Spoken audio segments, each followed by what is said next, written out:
Ahí está. Listo, pues bueno, bienvenidos todos. Ya algunos que ya voy viendo por aquí, pues ya han estado conectándose con nosotros a varios eventos especiales y bueno, también hay varios nuevos. Entonces, bueno, nos queremos presentar esta parte del proyecto de Desempolvando lo Inconsciente. Nosotros tenemos seminarios de psicoanálisis y hacemos este tipo de eventos de películas, libros u obras, donde invitamos pues a gente que muy preparada, que nos ha gustado mucho su trabajo siempre, a analizar este tipo de películas, fotografías, etc. Y bueno, en esta ocasión tenemos no sé si lo pronuncie bien o no sé si sepan cómo pronunciar, pero vamos a Ah, analizar la película de Bao. Bao. Bow, Bo, Bow. ok, es Bo. Bo tiene miedo. No sé si todos también la alcanzaron a ver o si no, una película pues muy, pues no sé cómo describirla o qué palabra poner para describir esta película. Le comentaba a Mariana que yo fui a verla al cine y creo que en el cine estuvo como muy poquito, la verdad. Y la fui a ver y salí porque pues aparte es una película muy larga, creo que dura 3 horas. Y salí y fui al cine a una plaza y la plaza pues ya estaba obviamente cerrada porque ya era como la 1 de la mañana y me dio una angustia así horrible ver así todo solo y pues aparte lo que me provocó la película, sí, fue una experiencia muy extraña. Entonces estábamos Mariana y yo entre dos películas, que era la de La ballena, Mariana, creo. Y yo le dije, oye, acabo de ver esta película y pues hay varios elementos que estaría muy interesante pues analizarlos, ¿no? Entonces Mariana dijo, bueno, pues a ver, vamos a hacer la parte, ni la habías visto, ¿no? Y dijiste, bueno, va. Y después fue cuando la vio y dijo, ay, no, sí. Entonces sí creo que es una película como muy, pues, yo creo que cada uno, ¿no? Tiene como su propio análisis, que también es lo que el director quiso mostrar. Pero bueno, entonces vamos a hacer este análisis y para ello, bueno, voy a presentar a los que nos van a estar acompañando en esta ocasión. A Emilio Flores, que ya ha estado con nosotros, muchas gracias. Para los que no los conocen, él es estudiante de diseño gráfico, es ilustrador digital, él diseña también personajes basados en el estilo manga y es docente en dibujo. Ahí les pusimos también le pusimos su Instagram para que vayan a ver un poquito de lo que trabaja. Muchas gracias, Emilio, por estar nuevamente con nosotros. Muchas gracias por invitarme otra vez. Y también tenemos a Joaquín Lusternau, no sé si ya está por aquí. No ha llegado. No ha llegado, pero bueno, ya estará por aquí con nosotros. También para quienes no lo conocen, él es cineasta independiente, es director cinematográfico, tiene largometrajes, como uno de ellos es Realidades de Humo, cortometrajes de ficción, destacando Me Verás Volver, entre otros. Es docente del CEART, aquí en San Luis Potosí, y en la UNIT. Y tiene estudios en semiótica y enseñanza artística. Muchas gracias, Joaquín, por estar. Y también tenemos al doctor Ignacio, que también ya ha estado analizando con nosotros varias películas, varios también libros, ¿verdad, doctor? Muchas gracias. Él es licenciado en psicología, tiene una maestría en teoría psicoanalítica y es docente a nivel maestría. Es investigador, psicoanalista y cantautor. Muchas gracias por estar nuevamente aquí. Muchas gracias por invitarme. Muy feliz de participar con ustedes. Muchas gracias. Bueno, queremos decirles y bueno, también estamos muy contentas, Jessica y yo, de que vamos a tener otro seminario con el doctor Ignacio aquí presente. Vamos a inaugurar nuestra mitad del año con este gran seminario que se va a llamar Psicoanálisis del Arte y su relación con los sueños, y que va a ser los martes de 7 a 9, van a ser 8 sesiones y doctor, aprovechando que está con nosotros, ¿nos puede hablar un poco del seminario que va a impartir? Con mucho gusto. Quiero, a través de este seminario, desarrollar algunas ideas como esta. En principio, tenemos como obra fundamental de Freud, que inaugura el planteamiento psicoanalítico y su invención, que es la interpretación de los sueños, ¿cierto? Y en ello hay un gran desarrollo de lo que luego precisamente fue a dar con una diferencia entre lo que es la psicoterapia desde el punto de vista médico a la posibilidad de concebir el trabajo analítico en función de la cuestión del lenguaje. Eso marca una diferencia entre lo que había trabajado Freud antes en su vida y la inauguración del psicoanálisis. Entonces, ¿qué tiene que ver con la cuestión del arte? Fíjense ustedes, mucho se habla y se ha hablado siempre de que muchas veces las obras de arte son realizaciones que estuvieron primero en los sueños. Imagínense ustedes, entonces, varias cuestiones. Los sueños son una de las formaciones del inconsciente, que nos diría Freud.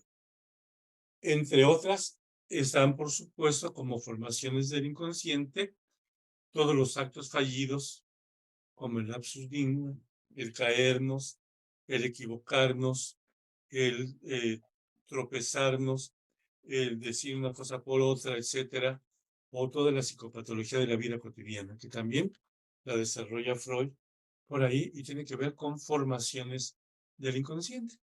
Y otra de las formaciones del inconsciente son los síntomas. Perfecto. Y entonces los síntomas, como los sueños, como estos equívocos y estos actos fallidos, dice Freud, son un mensaje cifrado. Y un mensaje cifrado con respecto a la cuestión del deseo. Tendríamos que agregar ahora con Lacan, que además tiene que ver con una demanda, ¿no? Entonces, hay algo que se pide en los sueños, hay algo que pasa ahí con respecto a la cuestión, sobre todo, como diría Freud, en el caso de los sueños nos presentan a través de sus alucinaciones, de su otra escena que nos presenta con las imágenes, el deseo como cumplido, como cumplido. Mucha atención con eso, no como realizado. Como cumplido significa el deseo de quién sabe quién, no necesariamente el propio. O pudiera estar el deseo de uno, puede ser, pero se trata del cumplimiento del deseo. Lo que pasa ahí igual debe pasar en los síntomas, igual exactamente debe pasar en los actos fallidos. Pero, fíjate, estamos hablando de actos, de posibilidades de actuación que se dan. Entonces, por ejemplo, ir pensando de la posibilidad del acto fallido a la posibilidad del acting out, o en el peor de los casos, del acto mayor, que podría ser el suicidio, está también en ese proceso el acto psicoanalítico, pasando por el acto creador. En ese sentido, el acto psicoanalítico puede también compararse un tanto con la posibilidad de que ese acto sea también, de alguna manera, un mensaje cifrado. Pensando en la cuestión de la interpretación, en el psicoanálisis, y por otra parte, el acto creador también tiene un mensaje cifrado que a veces el mismo escritor, el mismo pintor, el mismo músico no sabe que lo está planteando. Es un transmisor, tendríamos que decirlo, de la verdad, de las verdades, como lo vamos a ver en el caso de esa película, ¿no es cierto? Las verdades que nos está presentando, muy, muy fuertes, muy serias. Y entonces, mi trabajo implica esa relación de los sueños con el acto creador. ¿Cómo se relaciona con esa posibilidad de ser un mensaje cifrado?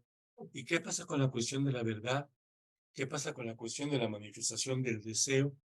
¿Qué pasa con esa cuestión? En general, quiero desarrollar eso que les acabo de de plantear. Y quisiera invitarles a que se inscriban a ese taller de psicoanálisis del arte y su relación con los sueños. Muchas gracias, doctor. Bueno, pues como les decía, este es nuestro seminario con el que vamos a abrir esta mitad del año y creo que es nuestro seminario que es el que tendremos mucho cariño porque al doctor pues siempre nos ha acompañado desde el inicio. Y les adelantamos un poquito de los otros. La verdad es que todavía, como todavía falta mucho tiempo, bueno, meses para los demás, pero les vamos a decir quién va a estar con nosotros próximamente. Ya les mandaremos, si gustan la información. Vamos a tener otra vez a el doctor Daniel Gerber a mediados de septiembre, a el doctor Eli Morales, también otra vez en principio, no, mediados de noviembre también. Y ahora vamos a tener a un seminarista nuevo. Él es de Francia. Él se llama, a ver si lo pronuncio bien, Dominique Marie. Él es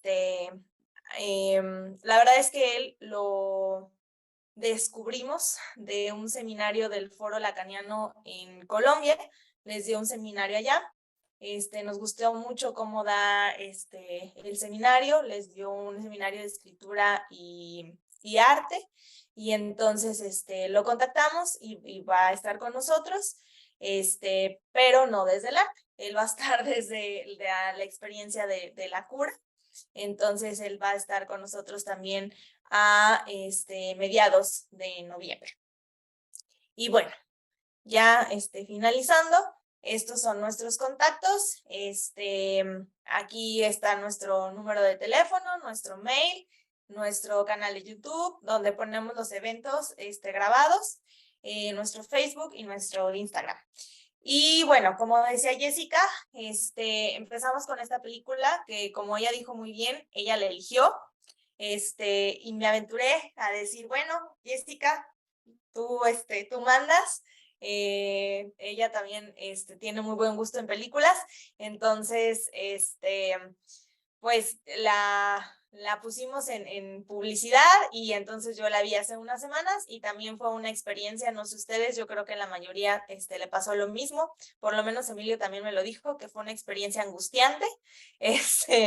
Yo la estuve viendo. Y ahorita, bueno, me gustaría mucho escuchar a Joaquín también en la cuestión de todos los recursos hola Joaquín, de director, de utilizar también tantos gritos, ¿no? Desde el inicio, que vemos esto, ¿no? De puro grito, puras escenas como muy violentas, muy agresivas, desde el inicio del parto, ¿no?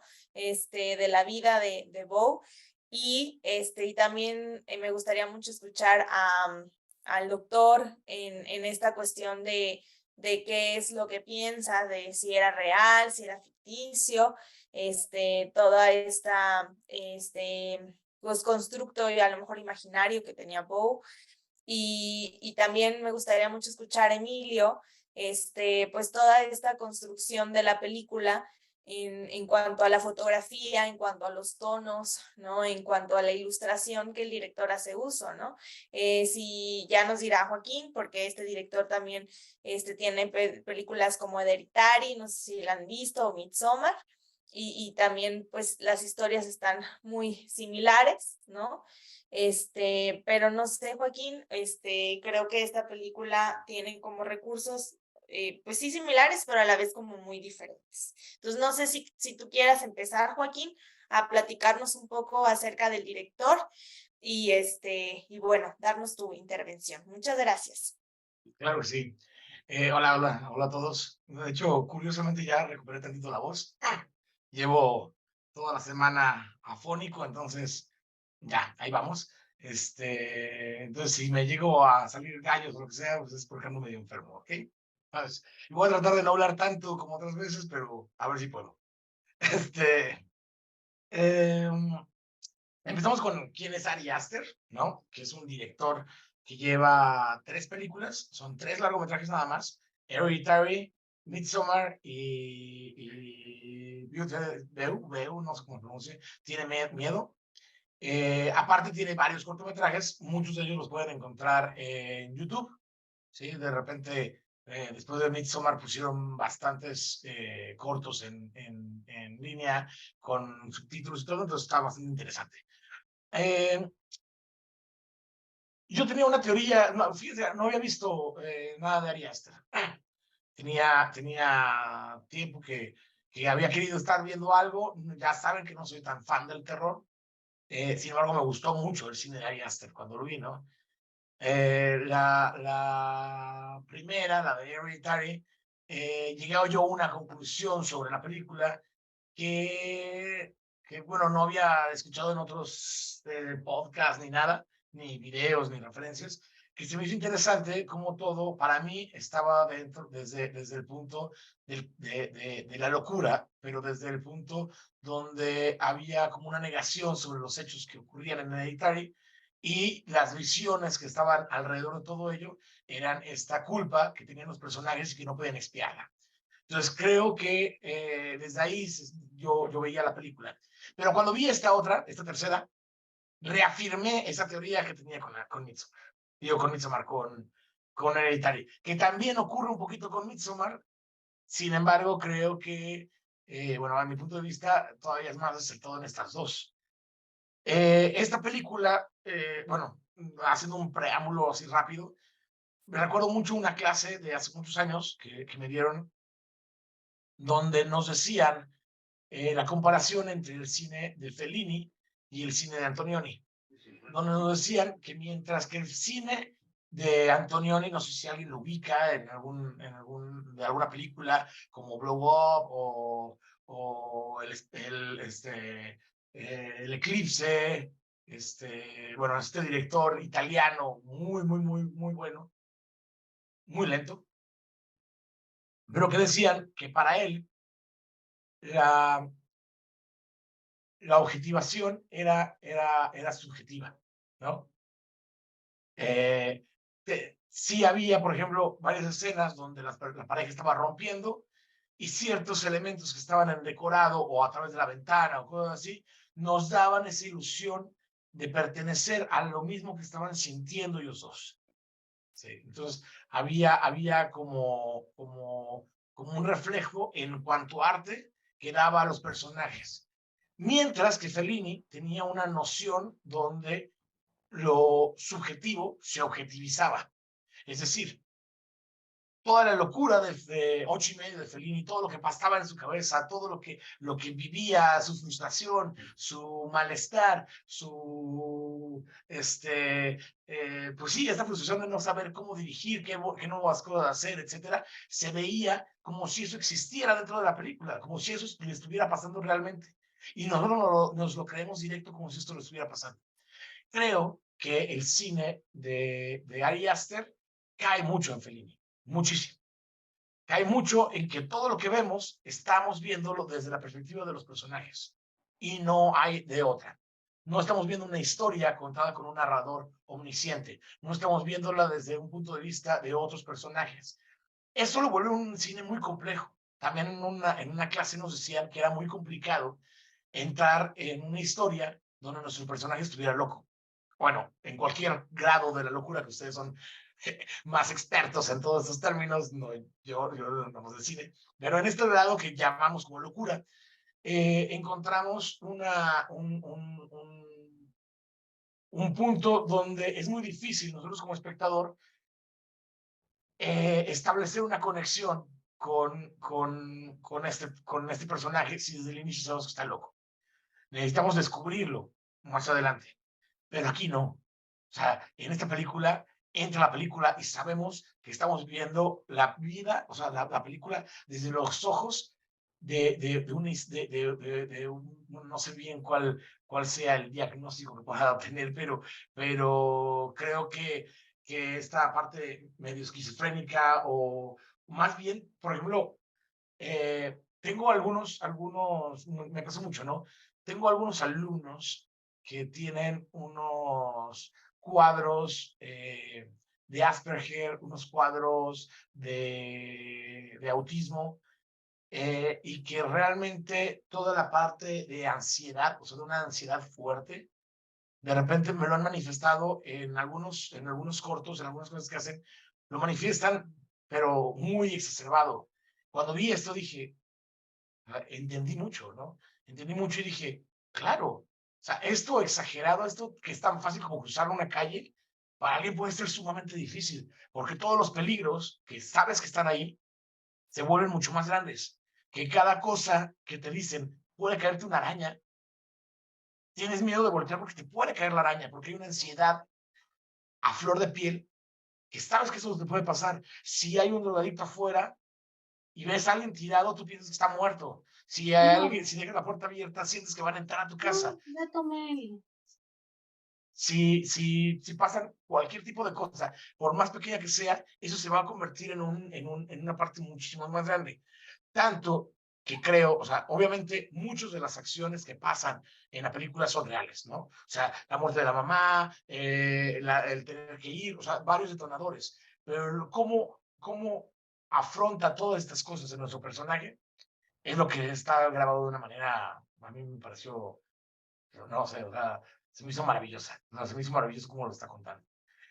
Difícil de aceptar la película. O sea, la película crea un contrato social contigo que es o me aceptas o te alejas por completo. O sea, he escuchado muchísimos comentarios de esta película de grandes críticos que yo sigo mucho. Por ejemplo, Alejandro, se me fue el apellido, pero el de Sensacine, que ven en el canal en YouTube, en español, que dice que no le gustó nada y hasta dije, qué raro, ¿no? Normalmente compagino un poquito, pero fue lo contrario. Es difícil, es una película que si no aceptas las formas desde el principio, luego te excluye. Pero ya una vez que lo aceptaste, si lo llegas a aceptar, la película te sorprende constantemente. Aún en las cosas más locas, en las cosas más absurdas, en las cosas más grotescas, ¿sí? Encuentras eh, una forma de entrar en la psique de nuestro personaje que, no sé, a mí me hizo empatizar con mucha gente, ¿no? O sea, me hizo como darme cuenta de que hay gente que lo sufre de verdad feo, ¿no? O sea, que para nosotros mucho es demasiado sencillo hacer las cosas y otros se ahogan en un vaso de agua de una manera que en serio les falta un salvavidas.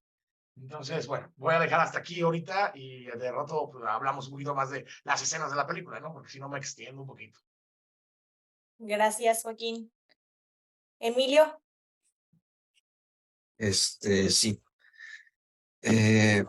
Creo que, continuando con un poco de lo que estaba diciendo Joaquín, que parte de la gracia de la película de Bow tiene miedo, o sea, hasta lo dice como en el subtítulo, es que no es una historia contada de unos personajes que llevan a cabo acciones, sino que más bien parece que es una historia en la que tú eres el personaje.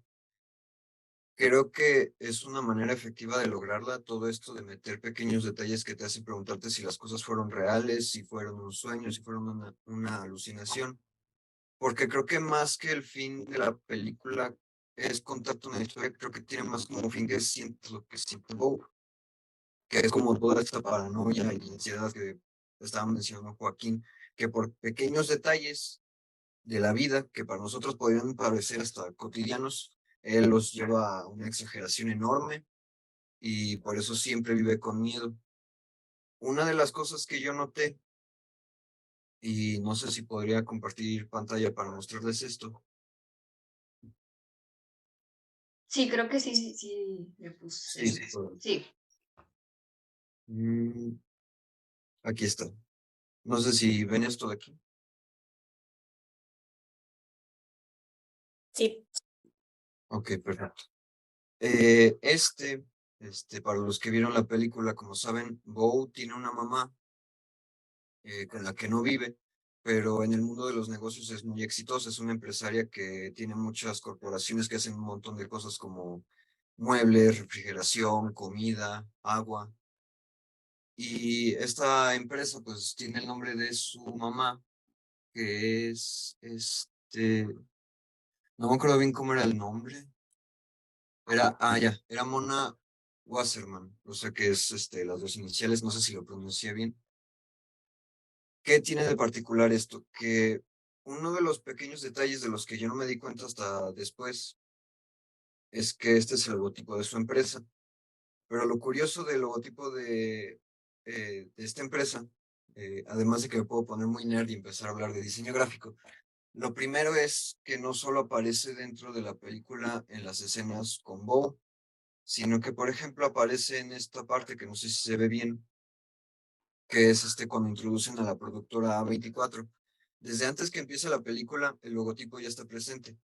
Y también estuve investigando, pero no pude traer esas imágenes. Pero si ustedes buscan en internet los pósters de esta película, también tienen el logotipo. Es como si esta empresa existiera en la vida real y hubiese sido encargada de hacer la película.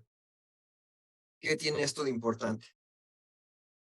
Uno de los spoilers o de los giros más interesantes de la trama es que parece que la mamá de Bo tiene el suficiente dinero y poder como para poder controlar su vida a niveles demasiado íntimos.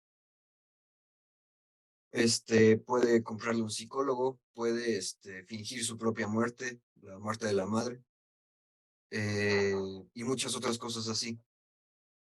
El hecho de que el logotipo participe fuera de la película ya nos está hablando como de un nivel de control que va más allá incluso del guión, que va más allá incluso de la película. Y otro de los detalles de este logotipo que menciona, lo encontré en un foro de Reddit, es que si se dan cuenta es una M y una W que están unidas. ¿Qué es lo que esto significa? Pues obviamente son las dos iniciales del apellido, Mona, M, Weiserman, la W. Pero lo que encontré yo es que alguien hizo la observación de que en una parte se menciona a la mamá que Bo le decía como Mom Weiserman o algo así. El punto es que usaba las mismas dos iniciales. Y dentro del diseño gráfico, una de las reglas respecto a las leyes de la Gestalt y todas estas cosas es que tú a la hora de hacer una marca necesitas representar un concepto que se vaya a proyectar hacia el público objetivo. En este caso, no sabemos bien dentro de la posible psicosis del protagonista cuál sea el objetivo de esta marca. Pero una de las cosas que yo noté es que porque estas dos iniciales están unidas, se me está entonces transmitiendo un concepto de unión, de una unidad, de dos cosas que deberían de estar separadas, pero son vistas como una sola. Todas estas cosas que acabo de mencionar, creo que pueden encaminar a un análisis y a no sé cómo decirlo. Son pequeños detalles que hablan del mensaje, pero que creo que significan mucho. Si quieren, yo aquí me detengo y más adelante añado más cosas. Buenísimo eso del logo, ¿eh? Buenísimo. Sí, qué interesante. Doctor.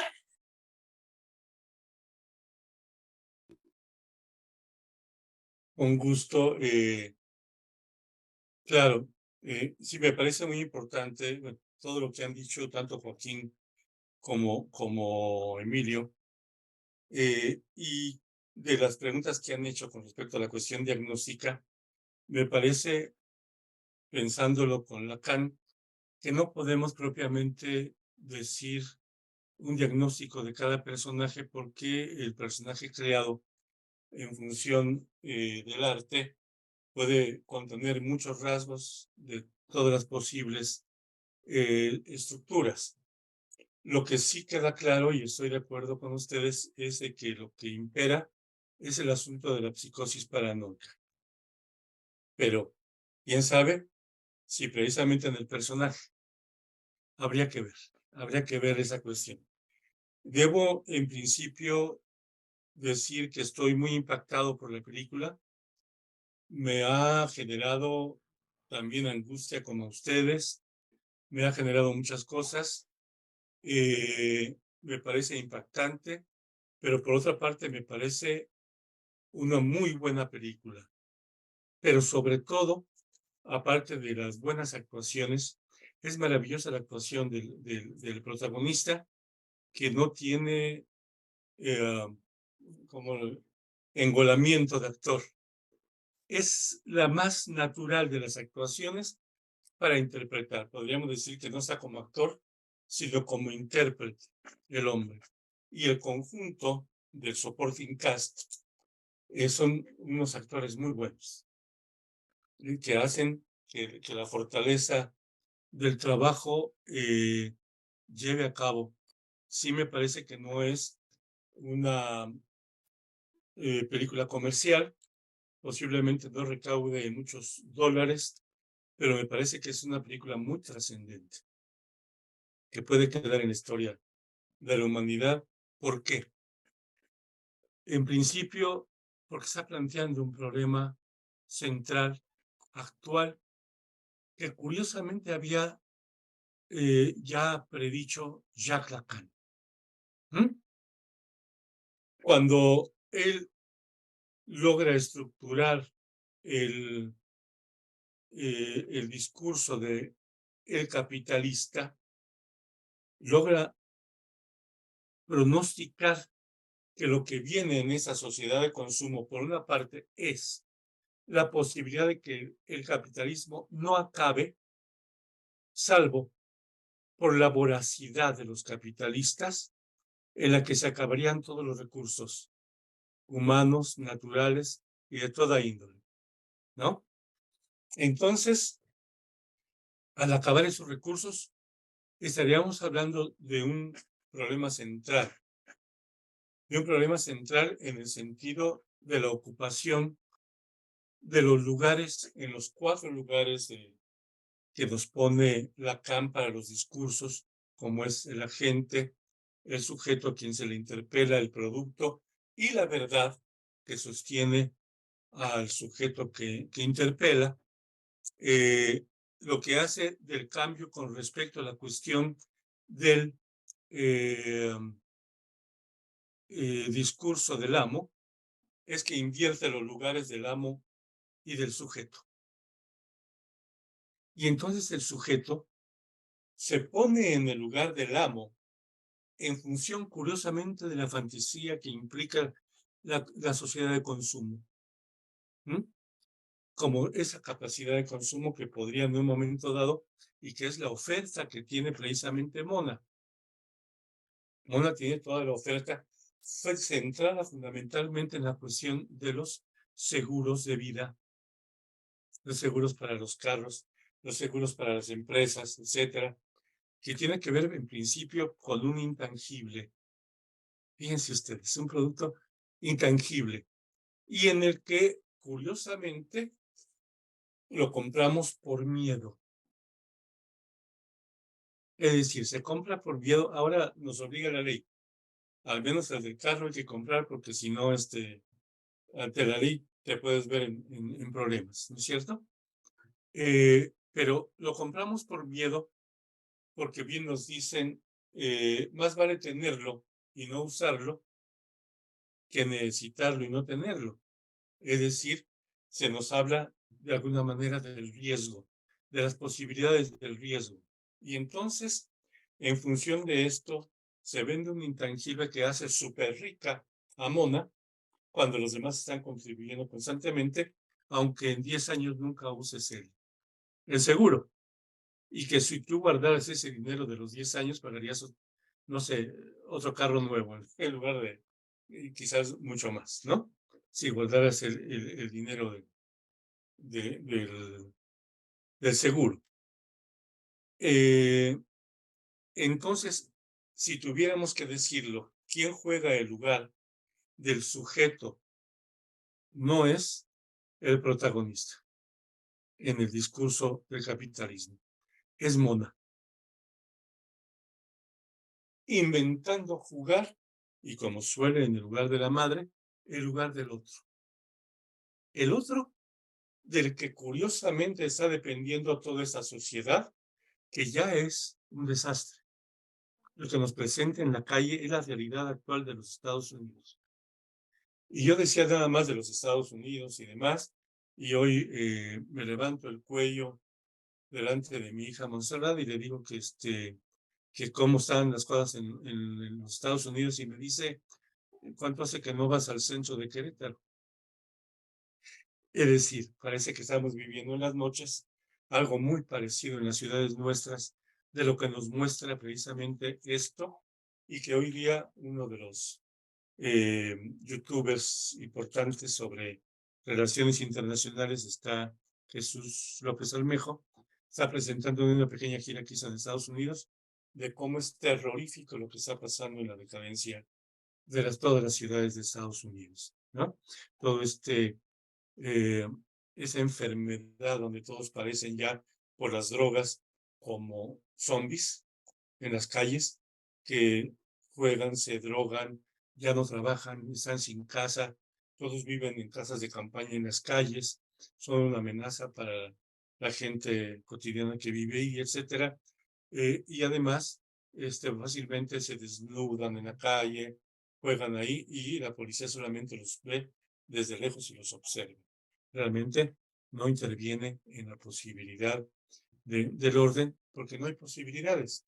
El capitalismo generó eso. Lo que estamos viendo es el retrato. Sí, desde el surrealismo y un poco, me parece, desde el realismo mágico, esa realidad que queremos negar y esas verdades que queremos negar. Si yo quisiera situar a nuestro protagonista en algún lugar, diría que padece más de fobia que de psicosis paranoica, que está viviendo toda la paranoia de la madre. ¿Y cómo no? Si al final incluso lo que nos estaba diciendo Joaquín, en el sentido de que tiene el poder la madre de seguirlo para todos lados, tiene cámaras donde quiera, puede acceder a las cámaras de la ciudad y saber para dónde va su hijo, sabe dónde está, dónde no está, lo puede captar como hoy día.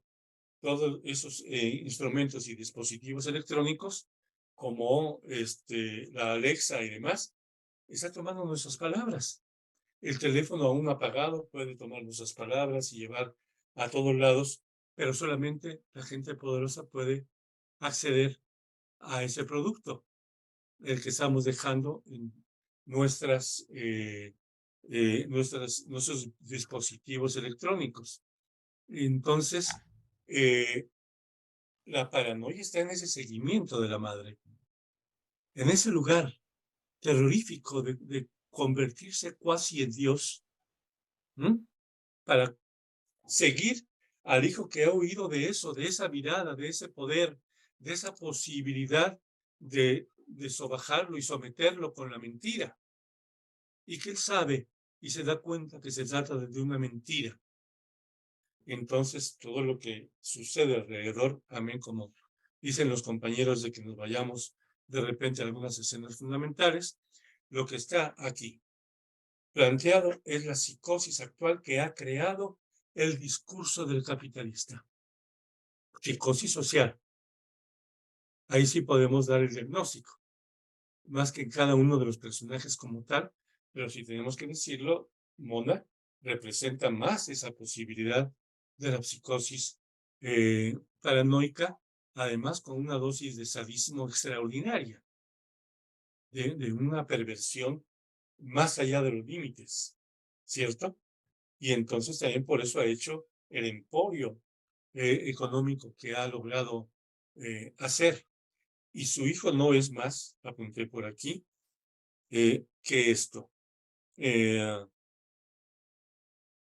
Rowe es de alguna manera, con una posición más bien fóbica que psicótica, el sujeto actor que ejecuta en forma pasiva la acción del verbo del discurso del capitalista.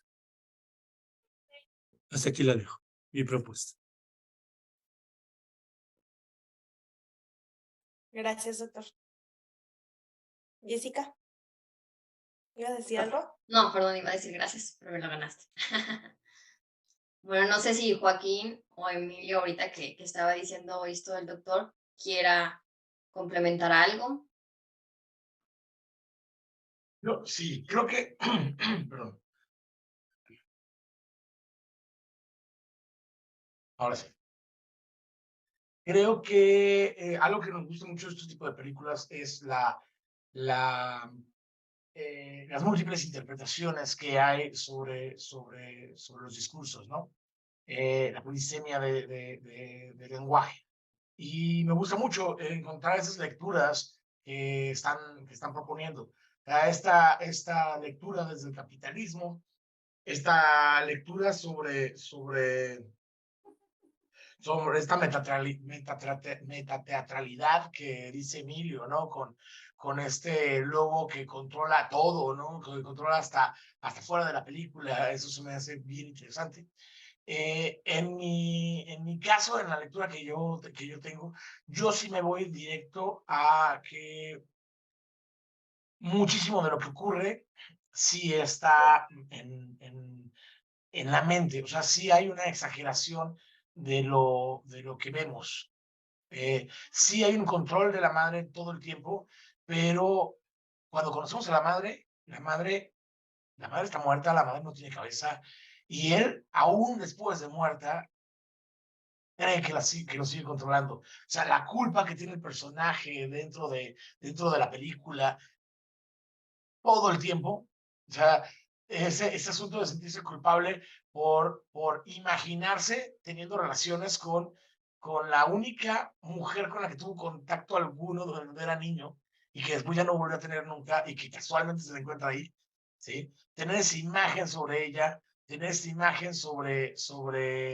este, sobre eh, porque obviamente, o sea, él tiene esta imaginación en ese lugar, después de haber tenido todo esta castración de la madre, de decirle todo el tiempo de que su papá murió teniendo relaciones y por eso él nunca puede volver a tener, y también su añoración ahí, que también cuando lo vemos en la obra de teatro, que es el personaje llegando a una obra y diciendo, claro, yo me identifico con lo que está pasando allá. O sea, estoy viendo otra realidad y me voy con esa realidad y me meto en esa realidad y claro, es mi vida, es todo lo que estoy pasando, es lo que me está diciendo la voz en off, es hermoso y yo lo creo y todo, y de repente salir de esa realidad y decir, ¿y cómo es que nos tuviste si no has tenido relaciones nunca con nadie? ¿Sí? O sea, ahí rompemos esa ficción y entramos directo a una depresión espantosa que te da la escena, que dices, ¡ah, madre! O sea, lo bonito que encuentran en otra cosa el personaje de repente se nos va, llegamos a su realidad, te das cuenta de todo lo frustrado que ha estado todo el tiempo, ¿sí? Encuentra a su padre, o sea, esa imagen que le dice, no, no fue así, y dice, sí, sí, cierto, no tendría sentido, ¿no? Y ese lo va a llevar todo el tiempo. Cuando vemos todo lo de la madre, que muchos dicen que se cae mucho la película en esta última parte, para mí no. Para mí, No se creo cae. que el discurso justo con la madre, con todo este problema, que es lo que lo llevó a ser ese personaje de esa manera, muy. Ay, se me fue el nombre del personaje de Psicosis, ¿cómo se llama Bates, Norman Bates, Norman. ¿no? Ajá, Norman Bates. O sea, muy esa construcción que con todo lo que hizo convirtió a este personaje en esto, se me hace brutal. Se me hace brutal ese asunto de que aún muerta sigue teniendo ese peso sobre el personaje enormemente. Hasta que llegamos a ese punto del juicio, ¿no? O sea, donde el juicio es totalmente eh, llevado de una manera como maniqueísta hacia que él todo lo hizo mal. O sea, que todas acción tras acción tras acción de su vida estuvieron mal tomadas. No, hombre, a mí me dejó así de entender un personaje con una frustración inmensa que no había yo como, o sea, que conozco varias personas, ¿sí? Que conozco varias personas que han sido tratadas con diferentes cosas, pero como que nunca había vislumbrado de esta manera estas situaciones. Entonces creo que para mí sí, a pesar de que es una película larga, que constantemente son episódicas, o sea, vamos pasando de problema en problema en problema. Es como un poquito esto de, oh, ¿qué pasó anoche? ¿Cómo se llamaba cómo lo pusieron? After Hour, la de Martin Scorsese, que le pusieron en ¿Qué pasa anoche? No, ¿cómo le pusieron en México? No me acuerdo. Pero era, bueno, After Hour, que es una comedia sobre un personaje que va al Bronx y no puedes, a una cita y no puede salir de ahí, ¿no? O sea, y le pasan cosas tras cosas, tras cosas, tras cosas. Creo que ese road movie llevado a este extremo, pero ahora no con un personaje común, sino con un personaje trastornado, lo vuelve lo vuelve más película de terror que las películas de terror que tenía Ari Aster. O sea, lo vuelve un terror psicológico de una manera que dices, wow, o sea, cómo vive la gente en estas situaciones, ¿no? Qué terror realmente tener esto. Si me permiten y están de acuerdo conmigo, complementando los comentarios anteriores con el tuyo, Joaquín, yo creo que esto que nos estaban diciendo el doctor y Emilio, y si no están de acuerdo, por favor, me dicen, creo que es como, yo creo que se complementan las dos cosas, porque de una parte es como esto, el simbolismo que a lo mejor puede tener como esta cuestión capitalista, ¿no? Y el que somos, digamos, como esclavizados, no sé si decirlo así, por este discurso del amo, omnipotente, pero también digamos que entra también a la par como este simbolismo de la madre, ¿no? Y yo creo que es con lo que tú estás diciendo, porque la madre también es una figura omnipotente, o la cultura nos hace ver de esa manera, ¿no? Y yo creo que esta película, o sea, a la mayoría nos angustió porque pues es una madre muy real, ¿no? O sea, a la vez que es muy ficticia, pero a la vez que es muy real, porque pues tiene que ver con todos los simbolismos y todas las situaciones en las que uno se ve inmerso, perdón, en la vida, ¿no? Entonces, obviamente y claramente estamos hablando de un complejo de Edipo, muy marcado, ¿no? Y de una mamá, como lo acabas de decir, muy castrante, ¿no? Porque esto de que no, o sea, que no aparezca un tercero y que le haga parecer que este tercero se murió también al tener relaciones sexuales con ella, ¿no? Al momento de disfrutar de tener relaciones sexuales con ella y que entonces él pues no puede darse ese lujo del disfrute. Entonces desde ahí también a él lo está castrando, ¿no? Y creo que yo estoy de acuerdo contigo, pero yo siento que es parte como del simbolismo, ¿no, Joaquín? O sea, yo sí lo veía como que es todo un delirio, pero que es toda esta como cuestión como de angustiante desde el principio, pues sí, o sea, desde el trauma del nacimiento de que nos dicen desde siempre, pero yo también no me lo imaginaba. O sea, cuando empezó la película yo dije, Dios mío, pues ¿qué le están haciendo? ¿Le están matando o qué está pasando, no? Y entonces ya cuando empecé a ver que se estaba abriendo, digamos como pues, la vagina, ¿no? Y que estaba saliendo, entonces yo dije, pues sí, qué traumático ha de ser. Aparte de todo el trauma de salir de la placenta y del agua y todas estas cuestiones, los gritos, ¿no? O sea, todo esto de escuchar los gritos y que te pongan esta máscara y que te limpien y toda esta cuestión, pues ha de ser como muy, muy angustiante, ¿no? Y esto que decías del juicio, estaba platicando con Emilio y con Jessica, porque se nos hacía como muy, no sé ustedes, se nos hacía muy similar a la escena final de la película de Pink Floyd, The Wall. No sé si el director se haya, pues es más nueva esta, se haya inspirado de alguna forma en eso, pero la película de Pink Floyd, The Wall, es exactamente también habla súper del complejo de Edipo, y en la parte final también hay un juicio por todo el daño que le hizo a la madre, ¿no? Y lo recriminan, como una persona, pues, enferma, como una persona egoísta, así como en la película de Bob, ¿no? Entonces, creo que es como, yo creo que esta es la analogía de que aunque justo como decías, aunque esté muerta, uno no puede escapar, ¿no? Bueno, así como diciendo, en esa analogía uno no puede escapar de la madre porque la tiene ahí interna, ¿no? Y eso es como lo que angustia. No sé si quiere decir alguien algo, Emilio, doctor.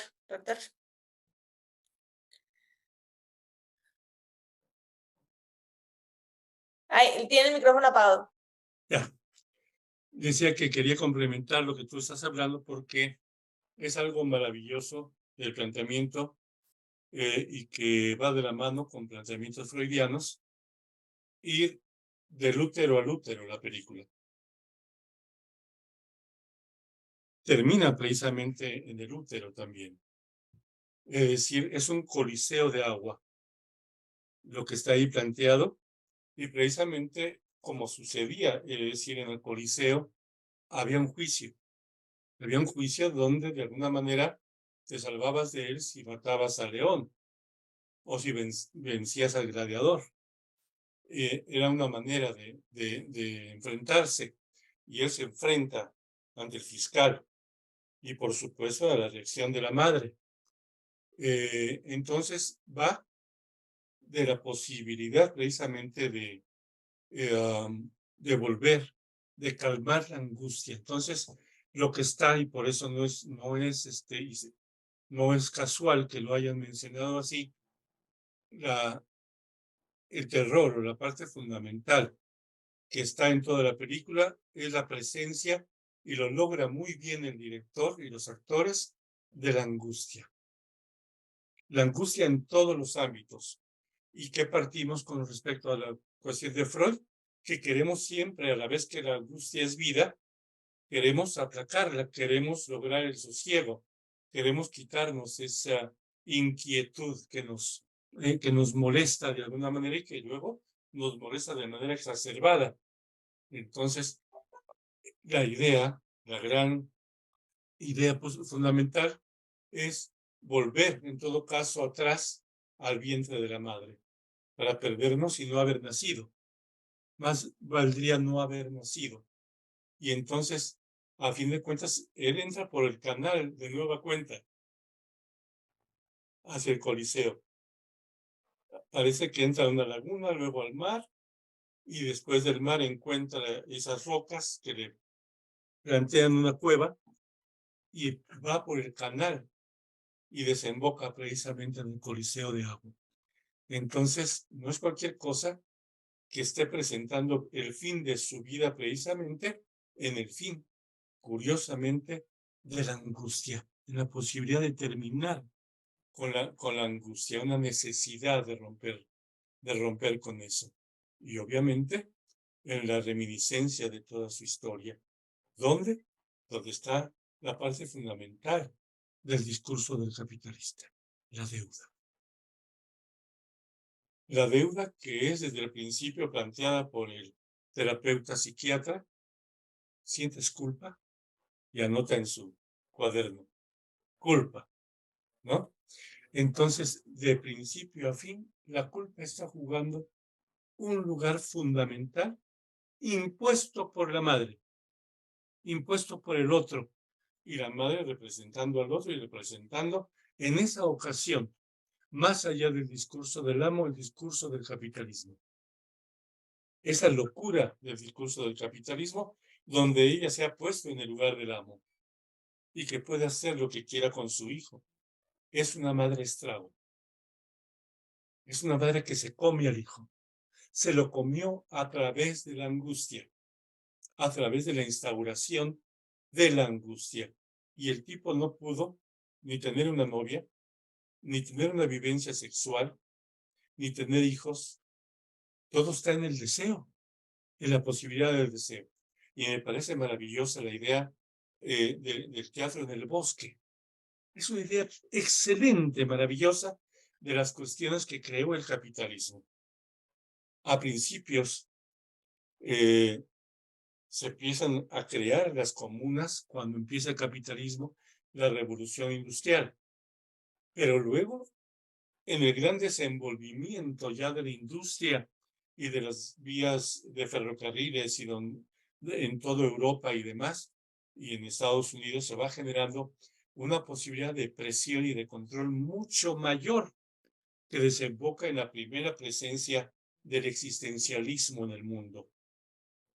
La segunda presencia está fundamentalmente en el momento en que, ¿cómo se llama?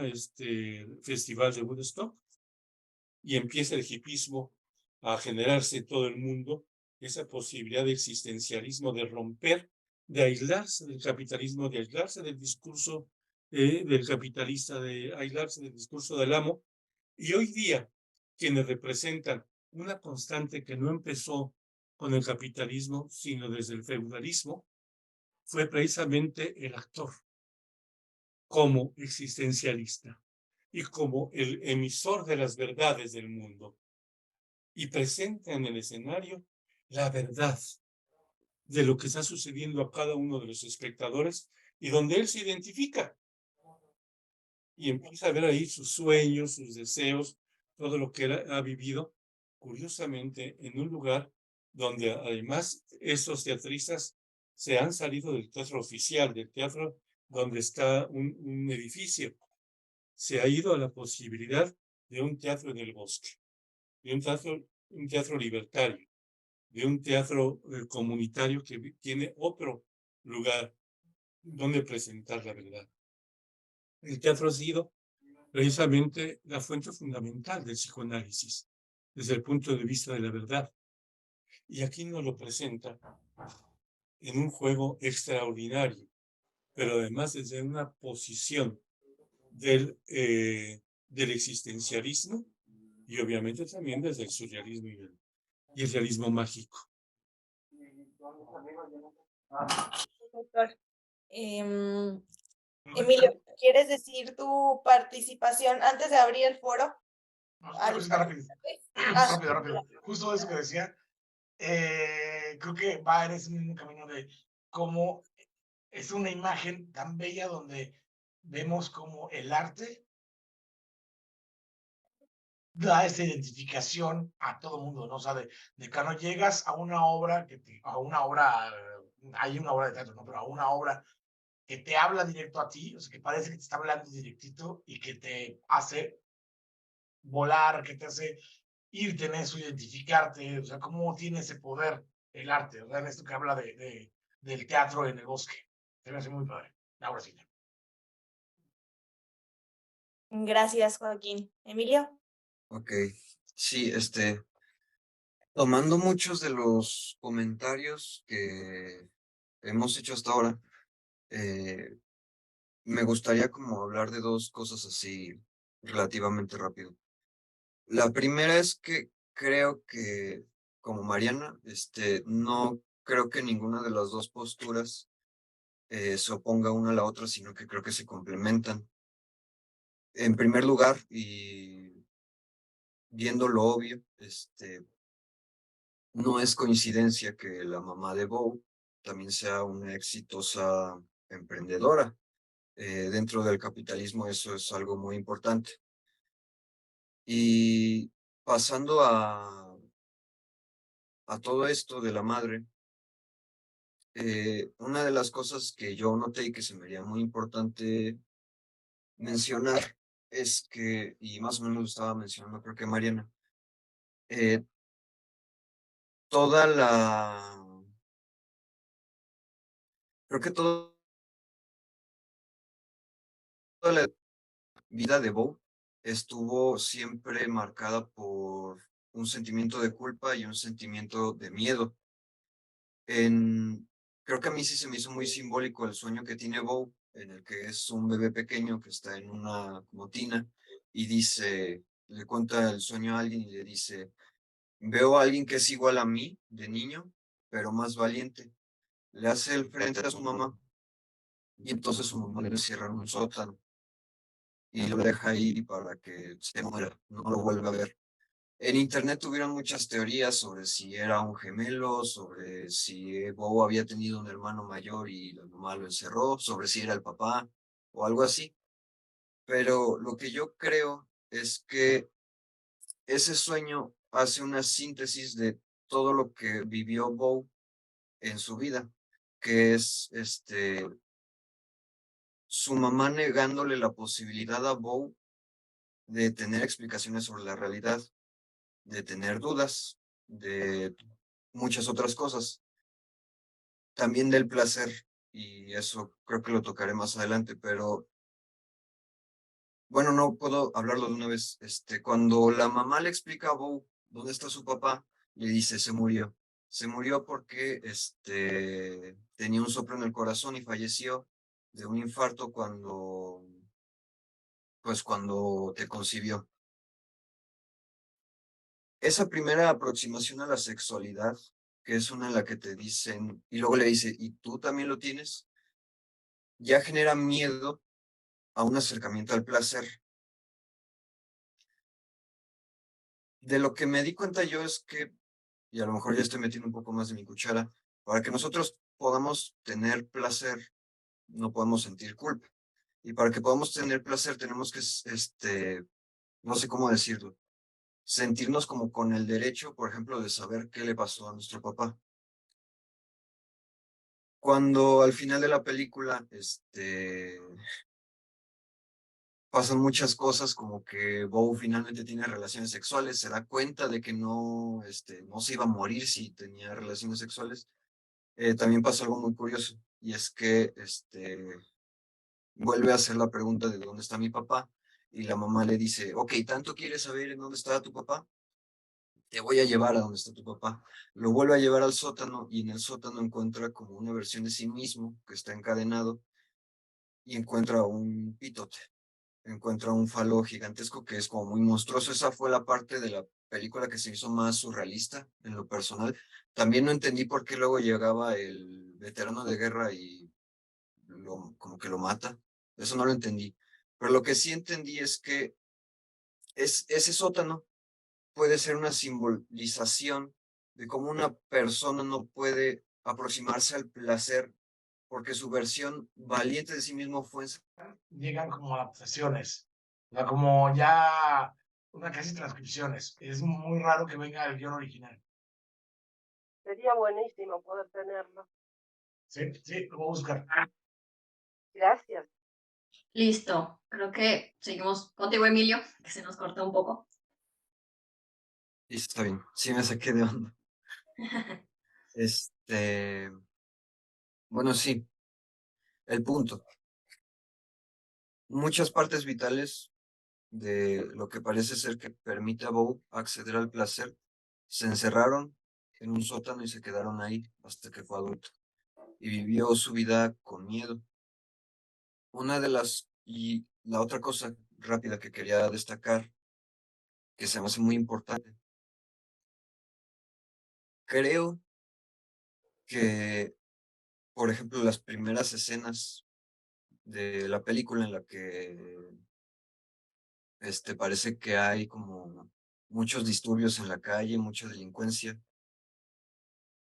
El hecho de que nos preguntemos si esas cosas son reales o no, si fueron parte de una alucinación o no, habla más de nosotros que de la misma película. Dice más sobre el mundo en el que nosotros vivimos que la película en sí. Creo que la película tiene una aproximación muy real. En realidad, lo que pasa es que a lo mejor usa figuras retóricas como la hipérbola para hacer más efectivo su mensaje. Pero creo que eso sería todo por mi parte. No sé si quieren agregar algo más. Muchas gracias, Emilio. Sí, doctor. Gracias, Emilio. Y yo quería agregar esas aportaciones que me gustan mucho de Emilio. Con respecto a la cuestión de lo que pasa ahí en el desván, con respecto a la cuestión del falo monstruoso, vivo, ¿no? En principio, ¿por qué llega y queriendo y persiguiendo precisamente al personaje, a nuestro protagonista, el francotirador? Ya nos ha dicho el médico, que además está al servicio del sistema, medicando, siempre las pastillas están de por medio. en el juego y aparentemente la bondad para ayudar al otro, etcétera, etcétera. Hay una locura tremenda ahí en el matrimonio, pero además narran, fíjense ustedes, cuando lo llevan a la casa, al personaje, resulta que lo tratan como a un hijo, como a un... a veces parece ser que le gusta como para amante a la esposa del médico y después se porta cruel. Le dice, pone el canal 78 y entonces él se da cuenta que todo está lleno de cámaras, que el mundo está lleno de cámaras y que lo han estado tomando, que ha estado a la vista de todo el mundo. Y lo curioso, ¿por qué está afuera en el camper el francotirador? Ellos explican que se trata de alguien que tuvo un quiebre psicótico en plena guerra y en lugar de tirarle al enemigo, le empezó a tirar precisamente a sus propios compañeros. Entonces lo retiran de la guerra, lo meten a medicación, lo meten a tratamiento psiquiátrico, etcétera, etcétera. Y este hombre sigue con el fervor, con la necesidad de matar. Pero lo curioso es que al entrar al desván, rompe los vidrios y parece que va a matar al personaje. Y cuando ve el monstruo fálico, se va contra el monstruo fálico, que es precisamente la parte central de la película. Es decir, lo que ha retirado al padre, lo que ha retirado la ley del padre, a fin de cuentas, la posibilidad del nombre del padre que está retirado en el personaje y que la madre se dedicó, es por la imperancia de su función fálica. Una madre total y absolutamente fálica que guarda en el desván o en el closet su parte fálica, donde aparentemente es muy femenina, una empresaria con mucho empuje, etcétera, pero precisamente que esa función fálica es lo que crea la locura. Esa exageración, ya no digo, no se trata aquí de la cuestión histérica, sino de la imperancia de lo real en la cuestión fálica. Ya no solamente en la cuestión simbólica, que implicaría la creatividad y demás, o lo imaginario, que sería la neurosis, sino la presencia en lo real como monstruo, ese pitote con los huevotes que representan a la señora. Y curiosamente, el francotirador se va contra él. Se va a querer matar ese orden fálico que lleva a la locura. Así es, muchísimas gracias, doctor.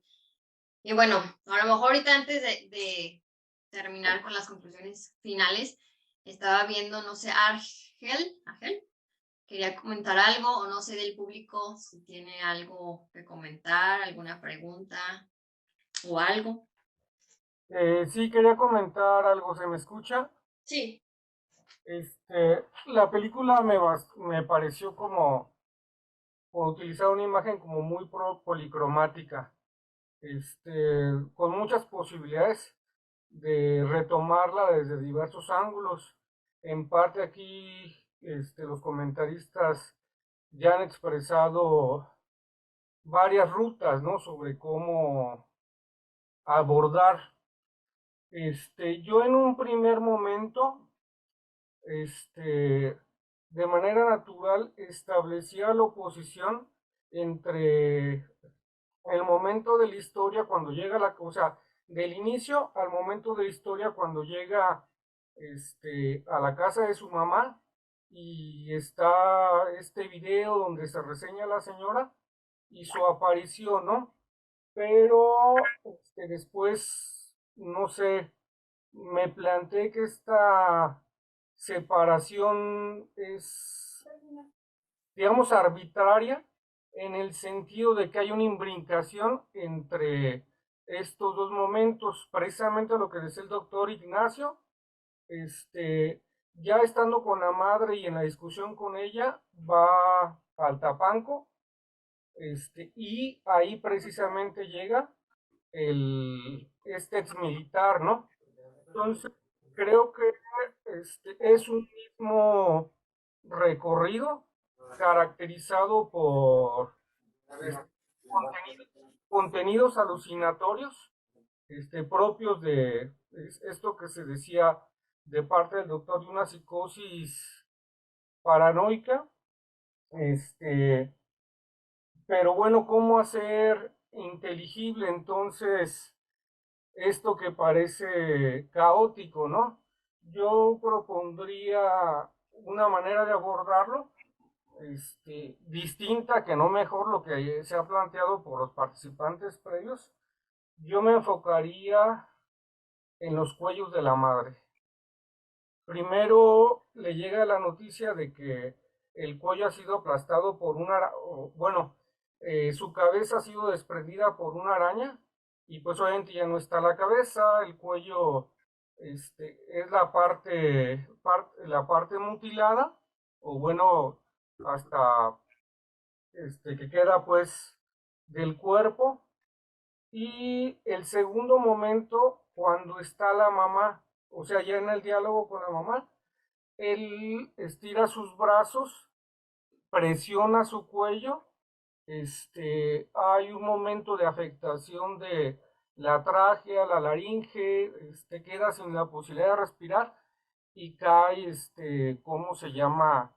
Sobre una mesa de cristal. Ahí no queda claro si muere, bueno, no me quedó claro si murió o no, pero pareciera que tanto en el acto de la pérdida de la cabeza como en apretarlo el cuello hasta que la mamá pierde la posibilidad de respirar, según entendí, plantea el retirar lo que simbólicamente, o la parte que simbólicamente del cuerpo de la madre, digamos, por la que transita el habla, ¿no? Por la que transita lo que le dice y que ha repercutido en el declive psíquico y la propia somatización de, ¿cómo se llama? Veo, ¿no?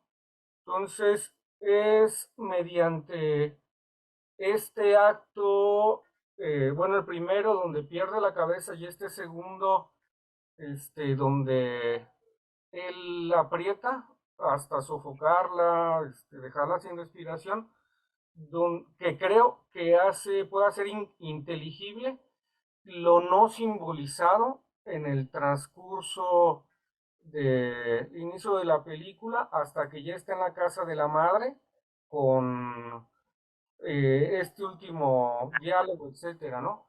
Porque, y precisamente, creo que dirige esta agresividad hacia su madre por lo que ya se ha expresado aquí, ¿no? O sea, una mamá castrante, una mamá categórica, imperativa, una mamá que también juega con él a dobles mensajes, una mamá que también es seductora. O sea, hay momentos donde la mamá juega ese rol, ¿no? Entonces, obviamente esta es una manera de quebrar al hijo, ¿no? Y bueno, ¿por qué el cuello? Pues porque del cuello inclusive nace las posibilidades fónicas, ¿no? Pero también pues los propios procesos mentales de la señora, ¿no? Y está como todo lo decible que él interioriza y que pues lo anula, ¿no? Yo, bueno, era lo que quería expresar, creo que el asunto del cuello pudiera ser una manera de abordar y de pues ahí aportar algunos elementos. Muchísimas gracias, Argel. No sé si alguien más también quiera comentar algo, preguntar algo. ¿Nadie más? ¿O alguien de nuestros invitados? Perdón, ¿sí? Perdón, buenas tardes. Yo tengo acá una duda.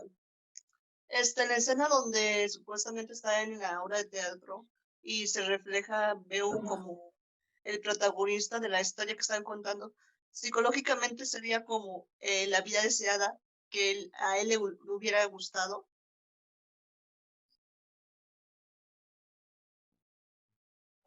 No sé, doctor, si quiera contestar algo. O algo. Emilio.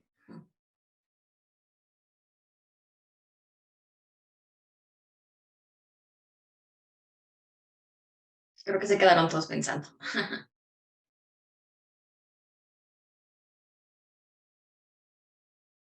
Yo creo, no, ¿sí me veo? ¿Me veo? Sí. Sí, sí. No creo que sea su vida ideal, sino que el diálogo que está ahí le da sentido a su vida. O sea, creo que eso es parte de lo que ella está buscando todo el tiempo, ¿no? Una búsqueda de sentido, de por qué chido existo, ¿no? Y en el entender esta voz que le dice que tiene que pasar por muchas cosas, que tiene que llegar a cierto lado, que tiene que darse cuenta de ciertas cosas que están pasando, le da sentido a lo que a su existencia y es lo que lo hace por un primer momento sentir algo. O sea, como decir, wow, y por eso queda anonadado en ello, que está parado, aplaude y luego se da cuenta de que pues no era él. Siento que no es tanto la vida ideal, sino una justificación hacia lo que él mismo hace.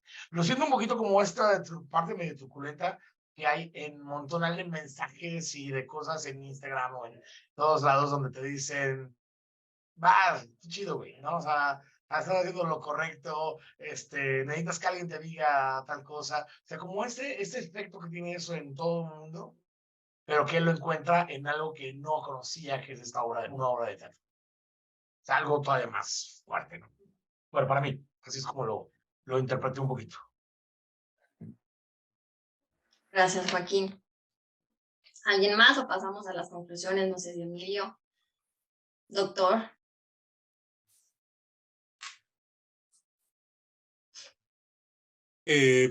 Si gustan, voy yo en eso de las conclusiones. Sí. A mí me parece fundamentalmente que se trata de un caso juzgado. Oye, ¿me vas a pagar la donde se ha juzgado precisamente a la víctima que está aquí en el proceso. Es decir, él es el sujeto producto, producto y precisamente como lo plantea el discurso del capitalista, es la falta. Lo que está como producto de este lugar es la falta y quiere decir, el objeto del deseo. Ha sido el objeto del deseo de la madre y no lo soltó nunca. Tuvo que anular al padre, tuvo que anular todo con la idea precisamente de amarrar a su hijo. Entonces, es precisamente un caso juzgado donde también se decreta la muerte del hijo, como sería precisamente desde el punto de vista de una madre estrago. De una madre estrago que es capaz de devorarse al hijo.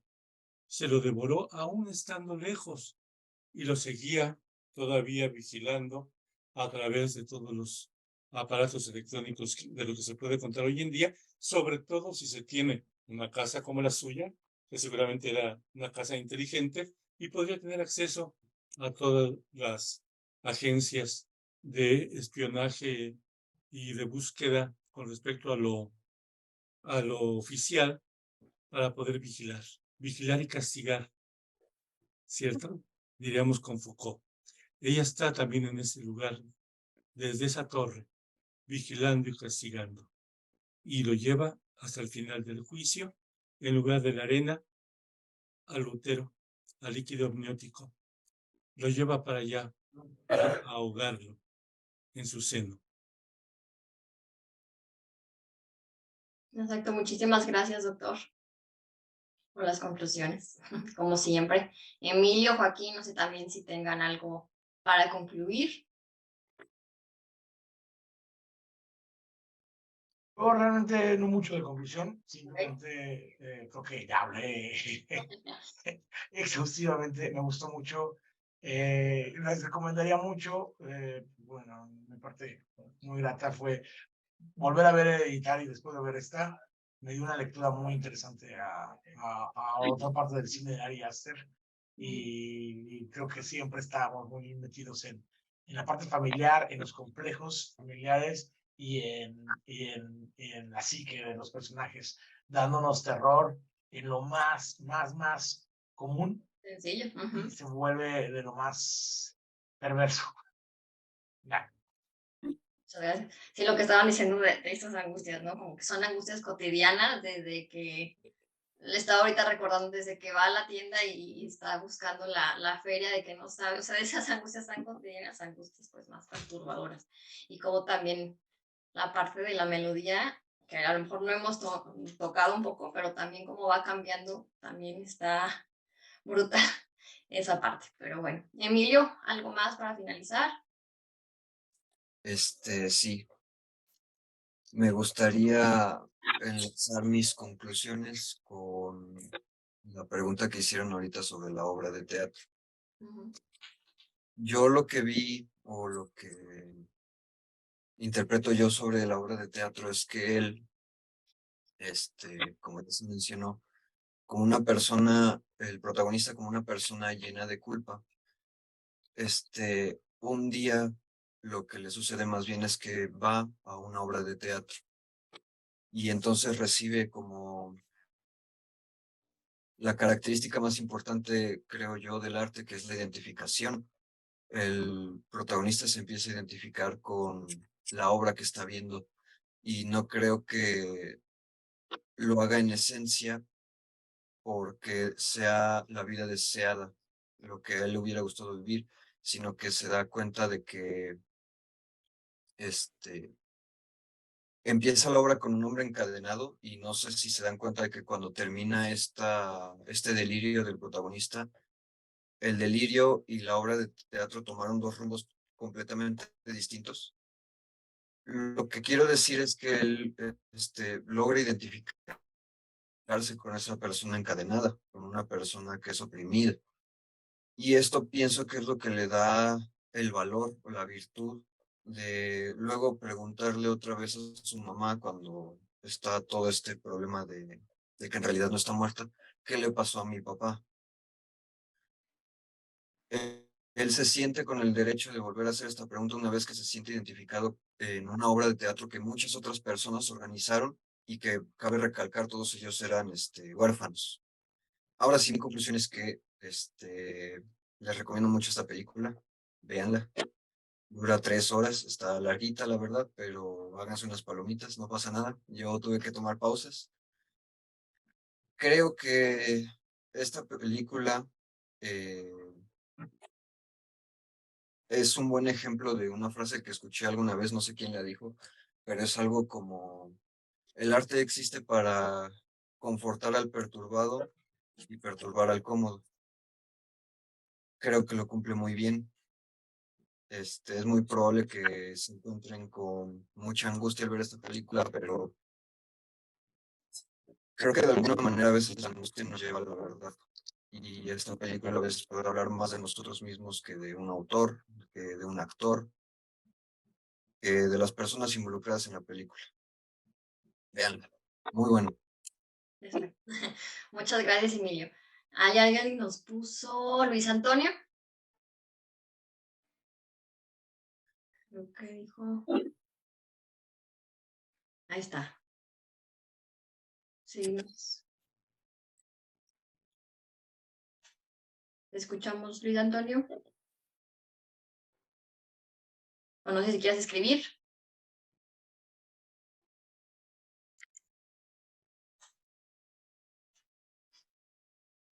Porque no se escucha.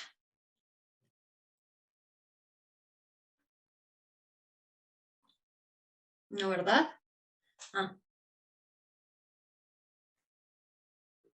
Dice Sofía, Emilio, ¿qué película nos sugiere?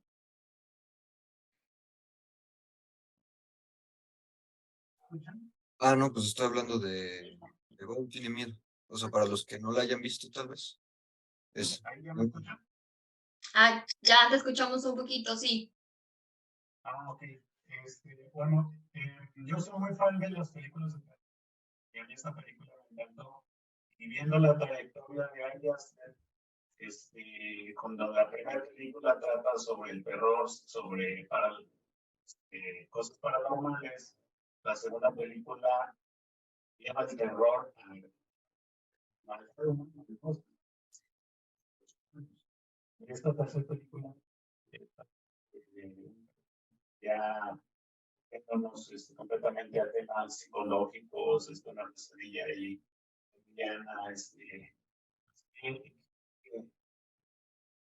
creo que esta ya sea la cúspide del terror porque me encantó, o sea, la experiencia de terror, o sea, fue excelente, o sea, el nivel de ansiedad y el nivel de incomodidad que generó esta película, creo que fueron mis expectativas. Entonces, ¿creen que esta ya está la cúspide de Ari Aster o todavía se puede ahondar en horrores, en terrores aún todavía más fuertes? Exactamente. Sí, sobre todo la angustia que genera. Primero esto.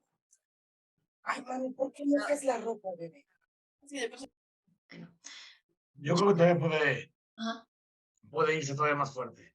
Creo que el problema es qué tanto va a explorar, ¿no? O sea, creo que son películas complejas de hacer porque han de requerir mucha entrega y mucha apertura de quien lo está creando.